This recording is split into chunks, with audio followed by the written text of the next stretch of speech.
Please like our video and subscribe to RotoWire. Then go to rotowire.com/pod for a free 10-day trial. Welcome to the RotoWire Prospect Podcast. I'm Clay Link here with RotoWire.com's lead prospect analyst, James Anderson. Great to be talking with you today, James, on the day when pitchers and catchers report. It's pretty exciting. Today we're going to be taking a spin around the AL East, looking at the farm systems. There's some sleepers in each system, some bets for 2021, etc. Some news catching my eye, though, today, James. As players report, we can touch on that momentarily. But first, what's new with you, man?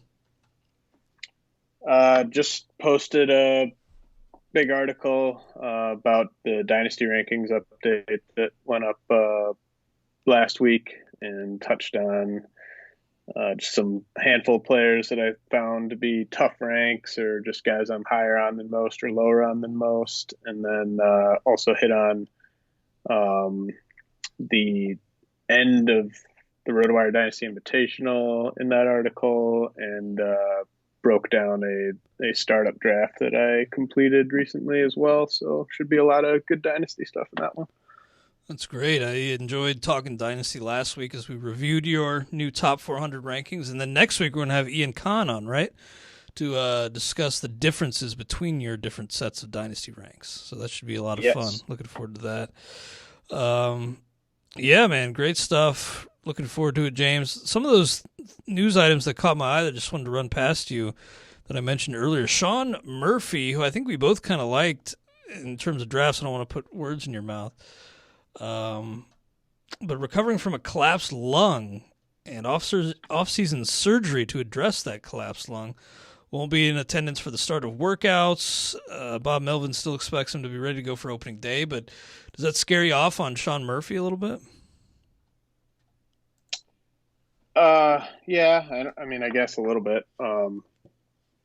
Just probably not someone I'm going to take at ADP until we learn more, but I'm not completely out on him or anything like that. TJ Antone battling for a rotation spot. I thought that was likely, but he's also been mentioned in the closer conversation. So there are a few different paths for TJ Antone that I like. And you've been big on Craig Kimbrell. He was officially named the closer, so you can have a little certainty and comfort in that. And then Lucas Sims, MRI returning clean. That's really good to see. Elbow MRI revealed nothing in that elbow, so hopefully he will be catching up in a hurry, not too far behind. James, you mentioned the end of the RotoWire Dynasty Invitational, and we talked about that last week on the XM show because I think on Friday you had just made the decision, or maybe it was Saturday. I know that was a hard one for you to make because you felt like you were maybe letting some people down. Yeah, I mean, I just, you don't ever want to have to fold a league, especially when it was weighing on you. It's weighing on you a little bit. Yeah, I mean, it's not weighing on me anymore. But that's good, man. You didn't need to have that hanging over you. That's a ton of work. You had a tweet a few weeks ago about just the thankless job that is commissioning. Now they're the true unsung heroes of this game, and you did it for several years, man. I appreciate it. It was fun. It's a young man's game. I mean, I think commissioning is. Yeah. I mean, I think I was thinking about this the other day. I was thinking commissioner should almost be kind of like a public office type thing, where like every 4 years it turns over. Somebody else has to take it. Yeah, I mean, I just don't. It should be like jury duty. I don't have the fire anymore to, it's easy to commission like a redraft league or something like that. But it's just a big pain to commission dynasty and keeper leagues, and it's not that hard if it's a good, strong league and everyone is very active and everything. But if you're constantly replacing owners and you're constantly just having to do a lot of manual stuff with the keepers and all that stuff, it can just kind of grow to be something you don't look forward to, and then you kind of end up just sort of resenting the fact that you have to do it, and resenting your league mates. Yeah, no, I hear that. I tried with Staff Keeper 3, and I couldn't do it, man. So I'm right there with you, especially when the enthusiasm for the league isn't there for every owner in the league, and it's just kind of, it's hard to keep those alive, and that's why when you do a dynasty startup from the beginning, it's hard to know how long the league is going to be around realistically, and that's just the way it is because it is it's a work, a time-intensive, I guess, job to do with no, financial compensation. And I think the main takeaway that I had was that it's really tough to keep a good bragging rights league going. One of the big misnomers out there, I think, is that like quote unquote expert leagues are like the cream of the crop. They're not at all. I think we saw that in last night's labor results. You're dealing with a different beast when nobody has to put forth any money to be in the league, versus when you have $100, $200, $300 down. Like you're gonna obviously just put a lot more effort and a lot more work, and it's going to weed out sort of the novices from sort of being in the mix. But when you do it and it's just kind of for bragging rights, especially in like a dynasty league, once a team is kind of bottomed out and is sort of in the basement and doesn't really have any signs of life, it's tough for that manager to really want to see it through and put forth the amount of time and effort it takes to do a rebuild. When there's no real skin in the game. Yeah, there's no real payoff. That's so true. Well, RIP to RDI. Thanks again, James, for all the work you did do. Congrats to the champions. It was Ryan Bloomfield for the first two, and then Brett Sayer, right? Yep. So congrats to those guys. And yeah, I totally understand. Again, I couldn't do it. I only commish one league now, and I think I'm moving mostly to the NFBC so they can do all the commissioning for me. James, let's get into the AL East by division, or by team, rather. We're going to go around, check out the top 5 prospects on each team, and talk about some sleepers in each organization and some best bets for 2021. Let's look at the Orioles to start. The only team projected for a 0% chance to make the playoffs. Was that Pacoda? I think, or Fangraphs. Fangraphs. Yeah, Fangraphs. Tough one to swallow, but I still think there may be expanded playoffs. Probably not a good chance to make it, even if there are expanded playoffs. But Adley Rutschman, number 1 prospect in this organization. No real surprise there. Grayson Rodriguez behind him. Ryan Mountcastle still prospect eligible. DL Hall, Heston Kierstead, who was their first pick in last year's draft, right? Was it second? Yep. Second overall. So, not a... it's the ways off, but there are some glimmers of light here for O's fans. Is there anybody beyond that top 5, maybe even outside your top 100 overall prospects, who you can get a little excited about and talk yourself into? Yeah, so I would say that Gunnar Henderson is kind of the clear number 6 guy. He is outside my top 100, but I think he's inside. I think Prospects Live has him inside their top 100. So, kind of a borderline top 100 guy. Was, kept his head above water in his pro debut, but apparently just was great at the alt side and in instructs. I don't have any statistical data to back that up, and he was going up against, a lot of mediocre competition, seeing a lot of the same guys over and over again. So I'm really excited to see what he does in his full season debut. He's a shortstop, but kind of a 4-category shortstop, not going to be much of a runner. So you're just sort of hoping that he hits a ton, and I think that's in play. And with DL Hall, he's a name that really isn't on the redraft radar, even though he has, spent a little time at High A in 2019 and Has pitched pretty well. I know you were kind of getting excited about him a couple years ago. No real chance we see him. There's just no reason to start that clock, I imagine. Oh, I think we could see DL Hall and Grayson Rodriguez. I just don't think it'll be super early. And Not on the stash and radar.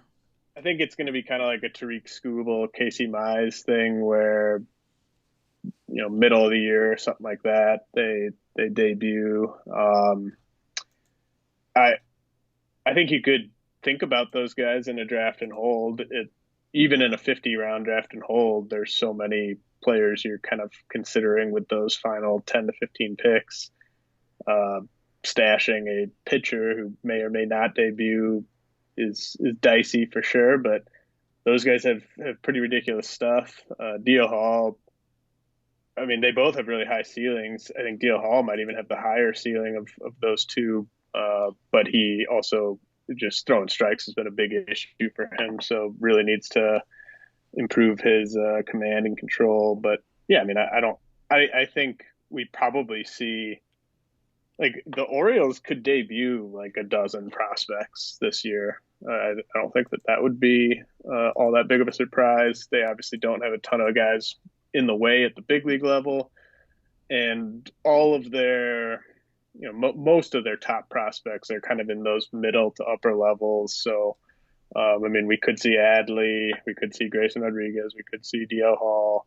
Won't see Heston Kjerstad or Gunnar Henderson this year, but they have a bunch of kind of lesser heralded guys. Yusniel Diaz, plenty of prospect fatigue there, but like Rylan Bannon, Tyler Nevin, they got another crop of sort of not high-end pitchers, but pitchers nonetheless who are coming up. So there's a ton of guys that are going to debut. I think that those top four guys will have a chance to all play in the majors this year. It's just there's so much uncertainty there that I wouldn't necessarily recommend stashing any of those guys. Yeah, that seems like a long-term stash with a questionable payoff. So yeah, I'm with you there. This team, maybe a lot of fresh faces. The baby birds, not quite as exciting as the baby Jays, but yeah, the Orioles, starting to show some promise at the big league level. So Gunnar Henderson qualifies as a sleeper in most dynasty leagues. Is there a guy for even deeper leagues that you would recommend keeping an eye on? Yeah, so I mean, Gunnar Henderson, maybe a sleeper in like your shallow leagues, and the word sleeper, it doesn't even really apply to any of the guys we're going to talk about because everyone sort of knows these guys, but maybe just guys who I think might be undervalued in some leagues. And in terms of just deep leagues, like the type of leagues I play in, Maikol Hernandez is the best international position player that the O's have signed, probably since I've been doing this, off the top of my head. I think. Is it the only one? No, that's a bad joke. Sorry. But he is the best, and they spent. It took them, when you basically go from not having an international program to trying to establish one, it takes 3-4 years to get that running. And so this is kind of the first class where they actually have a big name position player. They've had some exciting position or pitchers signed, but Hernandez is kind of your big-bodied shortstop. Not gonna do a ton with his legs either, but has big-time power potential. So that's a guy to keep an eye on when he debuts this summer, hopefully. Let's move on to the Boston Red Sox organization here. Jeter Downs, the top prospect in the system, according to your organizational ranks here, James. We talked a little bit about Jeter Downs on the XM show, but with the addition of Kike Hernandez, Marwin Gonzalez, I don't know how often he's going to play, but you're pretty convinced, and you made a point that some people in that organization felt he was ready even back in 2019, right? Well, 2020. Oh, okay, 2020. But sorry. I mean, I don't think you. I mean, if those guys you listed are blocking Jeter Downs, then he should be ranked in my top 50. True. So it's just he's going to get a chance whenever they think he's ready. There's just there's a lot of moving pieces there in Boston. You kind of know the two or three guys who are locked in, and then everyone else is kind of, are you performing? If not, then you're not locked in. And Downs can fortunately play all over the place. So I think it would be a bad idea developmentally to just keep him down like indefinitely. Mm-hmm. I mean, you gotta get him. At this point, he's pretty much big league ready, so you got to get him reps at some point. And I don't even. I was listening to Ralph Lifshitz was on Chris Welsh's pod the other day. I'd recommend people check that out. I wouldn't even rule out Tristan Casas debuting this year. He was a standout at the alt site, and he probably doesn't come up because they probably do want to give Bobby Dahlbeck as fair a shot as they can early in the year. But if I think Dahlbeck could easily just sort of not make enough contact, and if Casas is really crushing it in the upper levels, I wouldn't rule out him debuting either. Do you have similar concerns with Casas in terms of the hit tool? Because most of 2019 at Lowe hit just 254, 116 Ks, did draw a lot of walks, but do you see that being, hitting for average being a bit of a struggle for Casas?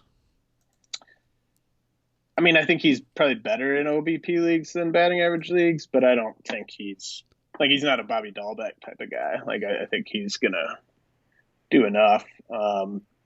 We'll see whether it could be more like Matt Olson, that type of thing, but I could see him hitting like 250, 260. I mean, he's a big boy. I mean, he's got long levers, so I think there's going to be some swing and miss there, but I think he's really outperformed my expectations for him when he was coming out in the 2018 draft.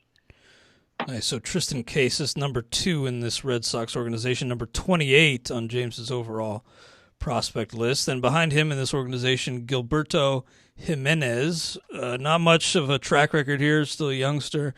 Only 59 games at rookie ball. What's the upside like with this kid? Is it sky high, or is it, is this ranking, maybe misleading in terms of what the ceiling is? Just a little bit. The comp I had for him in my outlook was kind of a switch hitting Lorenzo Cain, which is a heck of a player. I mean, that's, I think we're not trying to be MLB pipeline here and throw out the most absurd comps imaginable, but Lorenzo Cain, the best version of Lorenzo Cain was a OF2 in 15-team Roto League. So, I mean, I think Jimenez could do that. I don't think he has the power projection really to be like a star, but I think he could be a leadoff hitter who hits for average and steals 30 bases. Nice. And then Tanner Houck, I know you kind of like him for this season, right? What did you see from him in his debut? Well, they just keep adding pitchers, so I don't know exactly where he starts the year. Maybe if he just really impresses in the spring, he's in the rotation. He'll get a chance eventually. I mean, they still don't have a ton of depth. I mean, they've just got more quantity than quality, really, and a lot of the guys ahead of him are well known for getting injured. So I do still like him, but I think of maybe more of like a final pick or one of my final 5 picks or so of like a 15-team league. But I just think that the slider could be just a carrying pitch for him. We've seen guys, I don't think it's quite the nail in the coffin to not have that changeup that it used to be sort of considered, especially if your breaking ball is as good as Houck's is. I know that they are going to try to get the splitter to a point where it's a useful pitch for him, but I mean, he was dominant against 3 pretty good lineups, at least 2 very good lineups in his 3 starts last year. And the slider, I mean, the book will get out eventually on him, but I think that slider is good enough that he could maybe make it work even with not so great third pitch. And then Blaze Jordan, the 5th-ranked prospect in this Red Sox organization for you, James. Outside your top 100, but you like him as a potential sleeper, even though he hasn't played in affiliated ball. You like him to maybe have some upward potential in this organization. Yeah, I mean, he's the type of guy where if he hits like he's capable of either this year or next, the hype is just going to really start to build. I mean, he's in the Red Sox system. I mean, the Red Sox, Yankees, Cubs guys, like Padres guys, they all just kind of get that bump. And then, his first name's Blaze. Like if he's a guy that's hitting like 25 bombs in a full season in the minors or something like that, I mean, the hype's going to just keep building with him. And yeah, I can see the tweets now. I've been ending up with him in first year player drafts, which I've kind of been surprised by. I mean, I thought there'd be a bit more hype. He's also like the youngest guy basically from last year's draft. And so there's definitely a chance that he strikes out too much in his pro debut. I mean, he could strike out like 38% of the time or something like that. We just have no idea how ready the hit tool is. I know that there was a decent amount of swing and miss during instructs, but he also showed off his power, which is a carrying tool. I mean, he might have the most power. There's a lot of guys with big time power in this system, like Casas and Dahlbeck, but Blaze Jordan probably has more bat speed than those two. So, I mean, I could see him just being, he isn't that dissimilar to me from like Reese Hines, who's just really soared up rankings in your red system. And if Jordan just really hits the ground running this year, I think that the hype's just going to really start to build with him. Blaze Jordan reminds me that the sticky icky, the term I'm using for the sticky substance that, pine tar that most people use, it's catching on, James. I had multiple people reach out to and tell me that it's a hit. For those who are playing in deep leagues, maybe Boston fans who want somebody homegrown to maybe look as a long-term project, anybody here that you think is a deep league kind of sleeper? I mean, this is a nice system for deep sleepers, guys who are just fun to dream on, but probably won't pan out. One guy that I really liked from this past, January 15 was the day they signed, but part of the 2020 J2 class essentially was Luis Rivelo. Didn't get the same type of bonus or hype that Miguel Blaze got, but Rivelo is, he's kind of got the type of body that I look for in like a young infielder.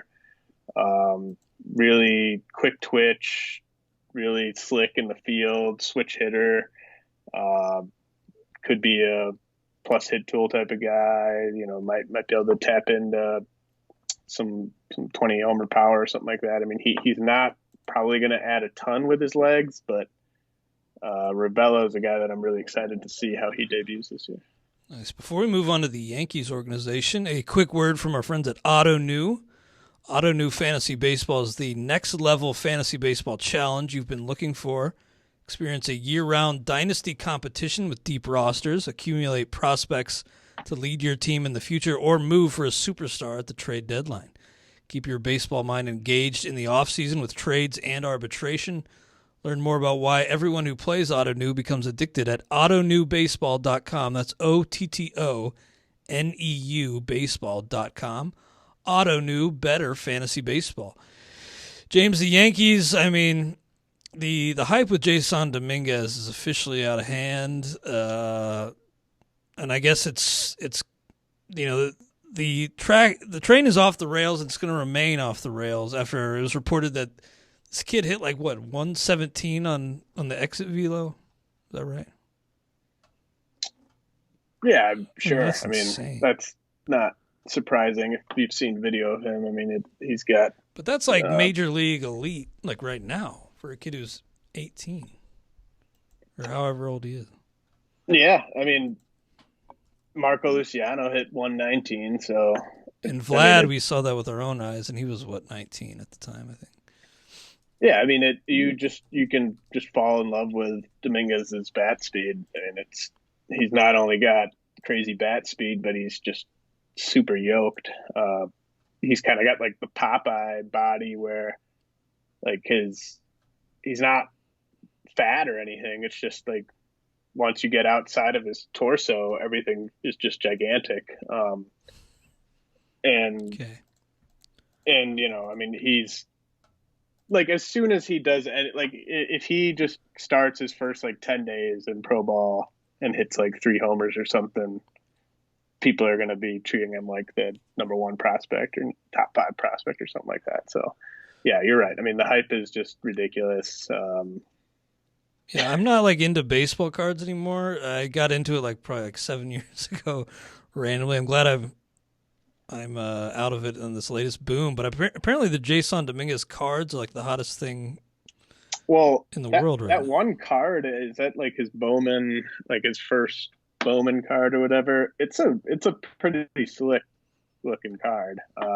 It's got that sort of staying power of like a Honus Wagner type of card, I mean, I get it. I mean, that's part of why I was really aggressive on him when he first signed, is you just know that Yankees 17-year-old phenom with all these tools and all this bat speed, like it's going to get out of control. So, he turned 18 10 days ago. There's almost no way he can live up to the hype at this point. But if he does, then people are just going to go crazy. Yeah, like I'd be collecting like Juan Soto, a guy who's done it on a big league mound. But I mean, hey, maybe Jason Dominguez is going to be that good, but it is like hard to put those kind of expectations on a kid. Right behind him, Clarke Schmidt in this organization, Austin Wells, number 3, Davey Garcia, and then number 5, Luis Medina. James, Medina, you kind of like to maybe be a riser this year? Yeah, he could be a huge riser or a huge faller. He's got such a wide range of outcomes. Like Josh Stalmont is still like an outcome for him. And that's not a bad piece to have for a big league team, but, just a power reliever with maybe not enough command to close is an outcome, but also ace is an outcome. I mean, he's got maybe, top 5 stuff in the minors, maybe like top 3 stuff in the minors, something like that. It's just a matter of, does he have any idea where it's going? And can he sequence against upper level hitters? Cause he doesn't have much experience at all against, upper level hitters. So, he could just get really exposed, but he's got the stuff to just shoot up the list. So another guy where, I mean, I just can't wait for so many guys to, just to see what they look like now. I mean, there are going to be guys like, even like this system, like I can just look down, like outside my top 10, like all of a sudden, if like Alexander Vargas or Kevin Alcantara or one of these guys shows up and is just mashing, like they could climb like 200 spots in like a couple months or something like that. There's just going to be so much movement because we don't know where all these guys' talent levels are at right now. And some of them are just going to be so much better than they were last time we saw them. Some of them are going to have regressed and not taking good care of themselves for the year plus that they've been away from the team. So, I mean, it's going to be crazy to just kind of see all the movement that happens in the first couple months. Yeah, we haven't seen a lot of these guys in over a year, and we just don't know how they've developed and how they've matured. It'll be fascinating to see. And, James, in this organization, Davey Garcia has debuted, and he's lost a little bit of his shine, although he was drafted in that labor draft that you alluded to earlier, so he's not completely off the radar. Who do you like more for 2021 between Davey Garcia and Clarke Schmidt? Well, definitely Garcia. I mean, I don't think you can really draft Clarke Schmidt in a normal league.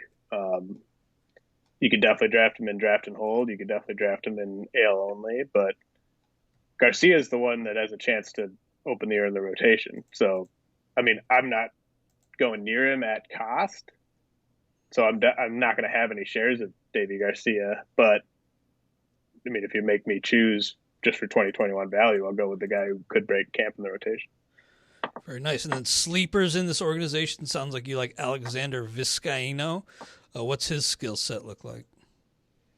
Yeah, I think maybe talked about him recently somewhere, but honestly, he reminds me of like prospect version of Luis Castillo and prospect version of, I mean, that wasn't a top 100 prospect really. Like he just was a guy that everyone knew about the velocity and the changeup, and it was just like, does he have the third pitch and is he going to throw enough strikes? And Vizcaíno's a excellent athlete. He's got one of the best changeups in the minors, and he's got a mid-90s fastball. So I think he's well worth rostering in pretty much all dynasty formats, and you just kind of see how he looks this year. I mean, he's going to open probably at Double-A, and you know, if he shoves at Double-A for a couple of weeks, people are going to really take notice. You and I were playing the stash game with him, unfortunately, in Maine, I think it was, and we didn't get anything out of him. I think the Yankees management of him tells us all we need to know, that they don't view him as quite ready yet. James, one name we haven't mentioned yet for the Yankees, Esteban Floreal. He's down at 14 in your organizational ranks here. Just that ship has sailed by now, I'm guessing. Well, I mean, I don't want to really rank him, but he's still got pretty ridiculous tools, and he's on the 40-man. So, I mean, if I was 100% out, he wouldn't be on the rankings anymore. But where I have him ranked basically tells you that I'm like 98% out. Nice. And then any other names that deep league players should keep in mind in this Yankees organization?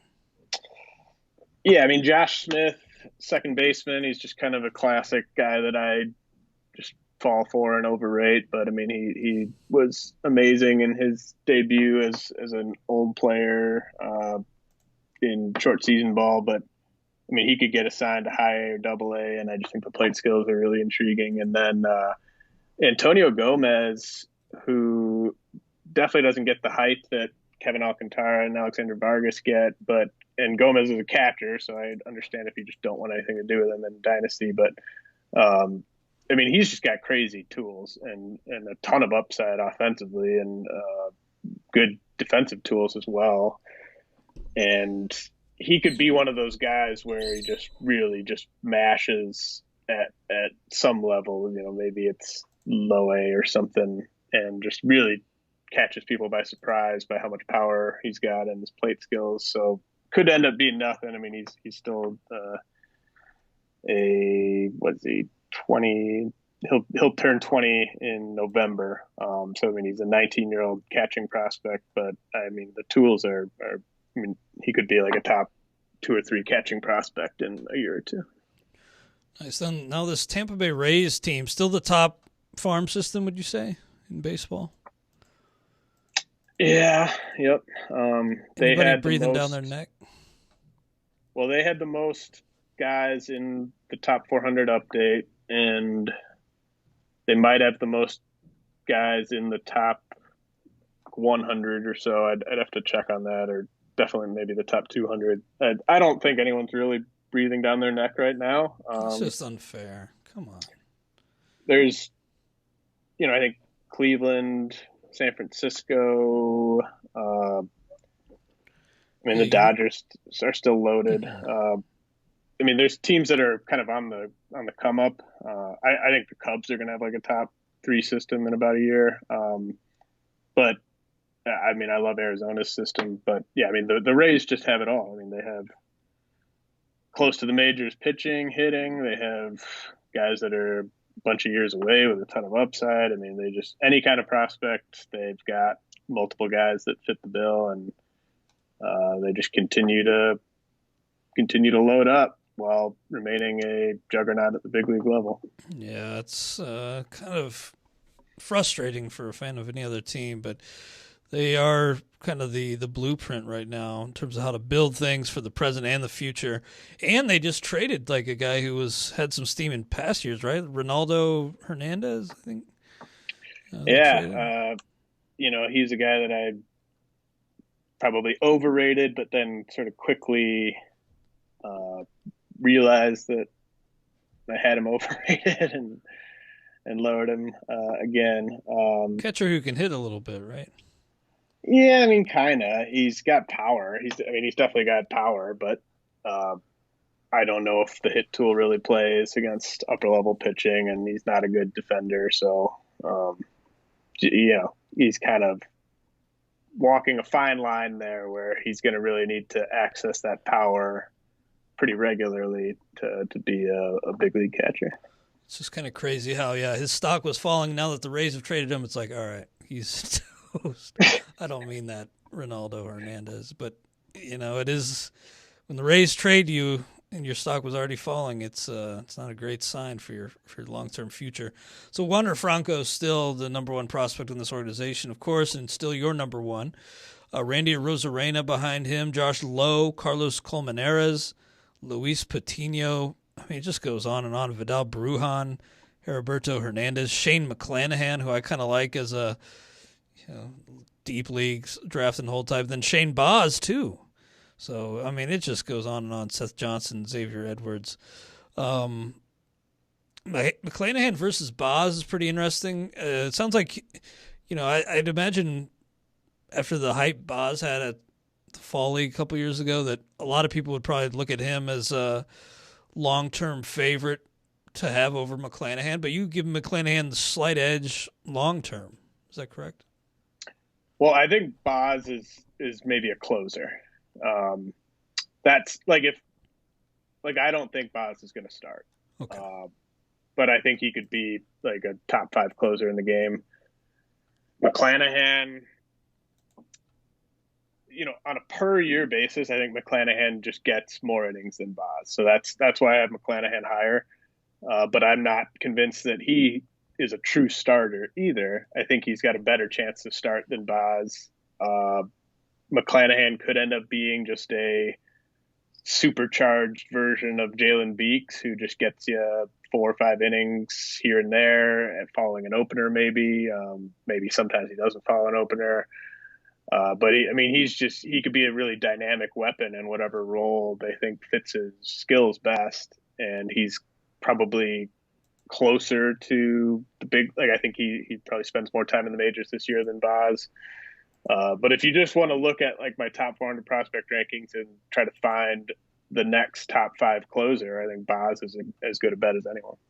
And who else do you look down the list and say this guy is kind of the next big thing, if there is one? You said they have guys who are ways off with upside. Who's kind of the standout among that group? So, there's dozens of guys, but I think Seth Johnson is someone that I could see taking a massive step forward this year in the eyes of the public. I think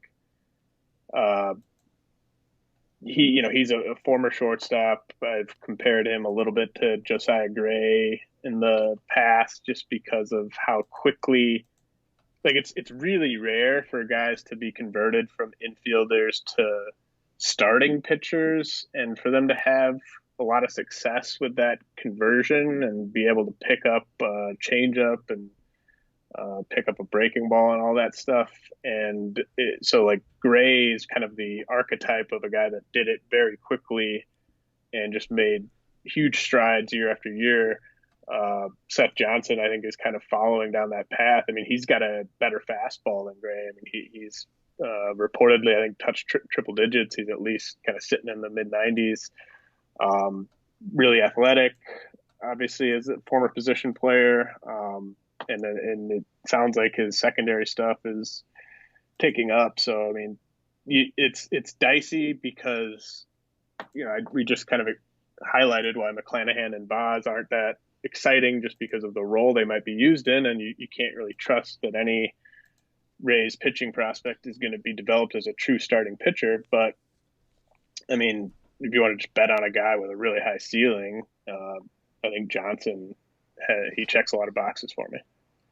Very nice. And then Taj Bradley, another guy a little ways down, who it sounds like as some of these guys graduate and the other names ahead of him clear out, he could be a big riser. Right. I mean, like Johnson's the type of guy where in sort of a normal sized dynasty league, he's probably rostered. Bradley could still be out there. I mean, unless you're just in a really deep league or in a league with me, Bradley is probably available. Very athletic, the fastball, like he's a classic kind of high school projection arm where they just were kind of betting on more velocity coming, and I think it's coming along. Secondary pitches, still kind of a work in progress with him, but I mean, I love the body, love the delivery, fastballs ticking up. So yeah, I think Bradley could take a leap as well. Very nice. Now, I said earlier that I kind of like McClanahan. For this year in drafting holds, now that enthusiasm has been tempered a little bit by Archer and Rich Hill, but those guys haven't had any trouble staying healthy or anything. But you actually... And Michael Wacha. Oh, yeah, Michael Wacha, too. No health issues on that front. But it sounds like your best bets for 2021, you're kind of looking elsewhere. Well, yeah, and these are... Like they have, I mean, everyone knows about the Rays guys that you're drafting in redraft leagues, like Arozarena, obviously. We've seen Patino already. I mean, we don't necessarily know how much value he's going to provide this year, but for draft and holds and just guys to kind of keep tabs on for maybe in-season pickups, I think Josh Lowe is very intriguing because I kind of think he's already better than Kevin Kiermaier. And he's sort of the heir apparent there in center field. And, who knows when they decide to kind of make that switch. I think they, Lowe could get platooned. He could sit against lefties, but, he's got just really impressive athleticism, 6'4", easy plus runner. He's a guy that could be a 25-25 type of guy, really. And it's just a matter of, do the Rays kind of ray him out of the at-bats necessary to get there? Do they kind of turn things loose to him? Because, I mean, defensively, he's really impressive as well. And then Taylor Walls. I've loved Jason Collette's bold prediction series so far this year. I think him and I are in lockstep on a lot of those. And Taylor Walls, everyone's kind of, I think, focused in on Wander Franco and Vidal Brujan as kind of those middle infielders that could provide value this year. But Walls is older than those two, and I believe he's already on the 40-man. He's just kind of a classic Rays guy where he can play any position you ask him to. He's a good defender at shortstop. He can run a little. He can hit. He can work the count. And you have no idea how the playing time is going to break down with this team. Like they could just give nobody 500 plate appearances other than the obvious guys. But I think he's at least a name to kind of think about when an opening does pop up there. Yeah, I was kind of taken aback when I saw Taylor Walls mentioned in Jason Collette's bold prediction series, just because he wasn't really on my redraft radar at all. But he makes a lot of good points. Kind of sounds like the second coming of Ben Zobrist in a way. Younger, decent Ben Zobrist. And then Josh Lowe, interesting too, because I think they would have wanted to trade. I mean, they probably would have liked to have traded Kevin Kiermaier like yesterday. I mean, or 2 months ago, a year ago. And they have other guys who could step in. I guess Margot could play center, but I bet they've talked to at least half the teams in baseball about pawning off Kiermaier on them. And I mean, it's probably really what it is just like which prospect do they have to attach for a team to take on his contract, basically. Not that I think he's overpaid, but by Rays standards, he's extremely overpaid. So yeah, they made it very clear that got to get him off the book. They want to get him the hell off the books. Josh Lowe sounds like a really good like NL or AL only target. I might have to try to grab him in labor. Hopefully nobody else in the league is listening, because I'd like to sneak him through. Let's finally move on to the Blue Jays, James. This team's getting good in a hurry and pretty exciting.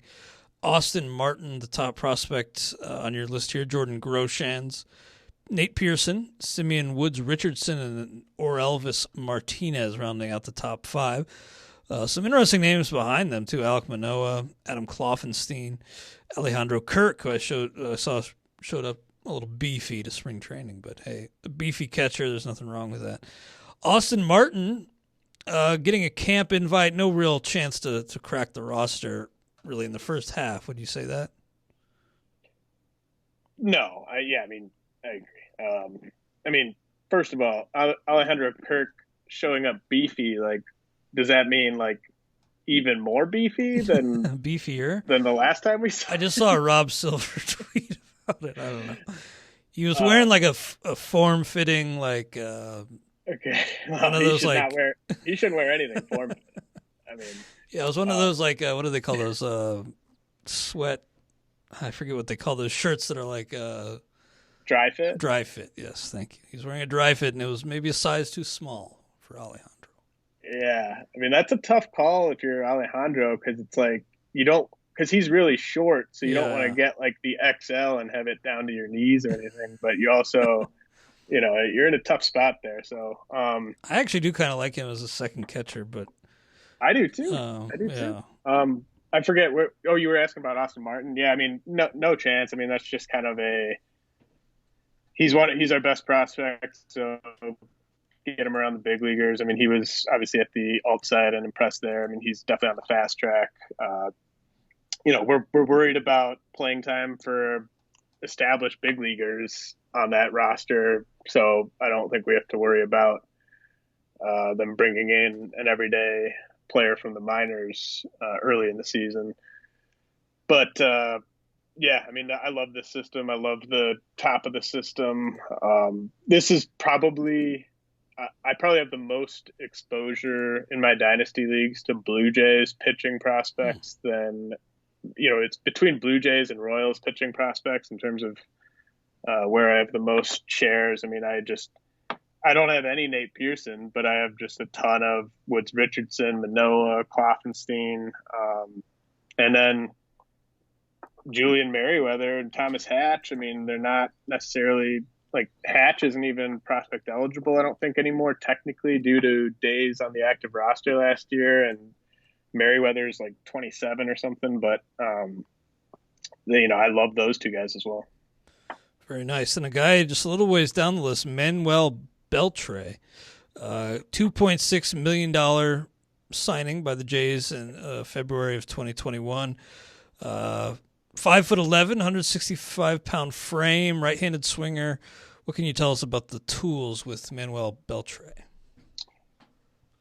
Yeah, so among the teenagers, he was my 5th favorite guy from this past international signing class.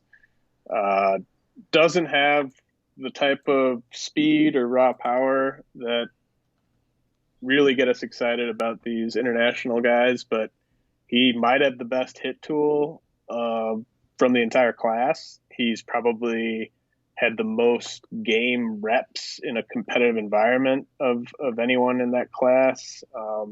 He's just he eats, drinks, sleeps baseball. He's just a guy that I'm betting on as kind of one of those guys who just hits at every level and eventually just kind of, he's not unathletic, so I don't think he's going to be like a 0 in the steals, or I don't think he's going to be like a 10 homer guy. So I think the hit tool carries him. He eventually kind of grows into power, and he'll have a little bit of speed as well.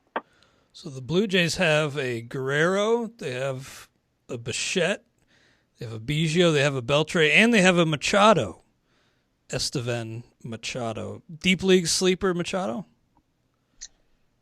Yeah, not related to Manny, but I wasn't trying to imply that. I'm sorry. No, he's a guy that in your really deep leagues is probably already rostered.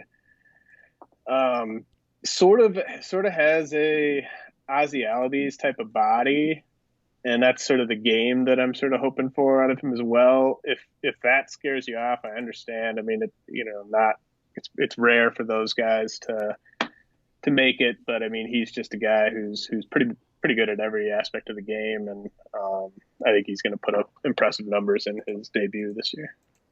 That's awesome. Well, I'm looking forward to talking more with you, James, on Farm Friday on SiriusXM. Then we'll be back for 2 hours of more baseball talk on Saturday. And also, I had a good time with you on the Pull Hitter podcast with Rob DiPietro. So if you want more of James and I, check out that podcast. That was fun talking with him. And he is the was it Draft Champions champion that he is? Yeah. Yep. That's crazy. He took down like 4,000 plus teams. And I've been really enjoying his pod, so check that out. And anything else on your mind today, James? No, I don't think so. I can't keep it straight, man. I've got like so many podcasts lined up here next couple of weeks, but I don't know. I'll tweet out everything that I'm on. And making the rounds. Also got Todd Whitestone and I are doing a online championship on Thursday night. Oh, cool. Which I'm looking forward to. That's going to be kind of a tune-up for the main event. Really excited for that. Tuning up the band for some sweet chin music. Making sure everything's singing. But that'll be a lot of fun. I'll update you on what's going on in my latest DC since I know you're just pining for it. Yeah. Picking 12th, I went Bauer, Mondesi, Gallen, Vlad Jr., Conforto, Glaber. So not a team that I think Rob Silver would approve of or any logical person would really approve of. But swinging for the fences. I love it. I mean, that's the type of build you gotta do with Mondesi. I mean, that's the whole point, right? You get those steals on board, and then you solidify everything else. Yeah, not something I'd do in like a standalone home league, but I'm trying to follow in Rob's footsteps, Rob DiPietro, and win the draft champions overall. We'll see. Not a safe foundation, that's for sure. Thanks, James, for everything. Thank you all for joining us. Hope you'll do so again next week on the RotoWire Prospect Podcast. Please like our video and subscribe to RotoWire. Then go to rotowire.com/pod for a free 10-day trial.